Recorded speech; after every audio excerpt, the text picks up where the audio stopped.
Bakit, Vilma? Yung tinuro mo kay Kevin na yung tubo, Oh. ano na, ikaklant niya. Oo nga. Kahapon pa yun eh. Pinakita niya sa akin. Tapos yung, kasi meron yun ating dugtungan na parang tinakpan lang ng rubber kasi may butas.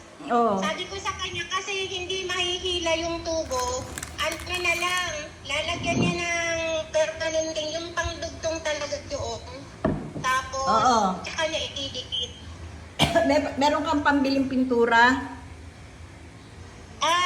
Sisingilin ko po sa Annabelle. Hindi, di ba meron ka pang mga tira-tirang pintura? Baka pwede yung sa mga ano.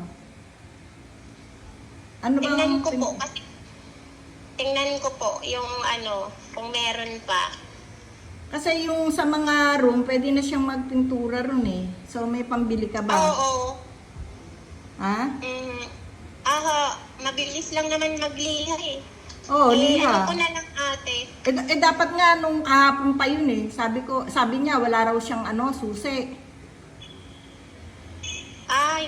Hindi bumalik ako dito kahapon. Hapon na. Ano ginawa niya nung hapon na? Nung dumating ka? Ano naman, yung dito sa baba. Tapos, may iniwan ako sa kanyang liha kahapon eh. Oo. Tapos dapat nagiiwan ka ng chlorine dun sa may CR sa baba. Para pag naglilinis siya, magamit niya. Kasi nagbaldi siya ron sa boarding house sa baba. Pinakita lang niya sa akin yung picture, binuhusan lang niya ng may sabon. So, hindi pa rin matanggal ang lansa nun. Dapat yung may kasamang chlorine. Mamaya naman bago siya umuwi. Oo. Hindi, mag-iwan ka nga ng chlorine doon, konti, yung para magagamit lang. Once na wala ka dyan, magagamit niya. Bilin mo. Doon, ilagay mo din sa may tabi ng CR doon sa baba, di ba? Lagyan mo siya ng konting ron.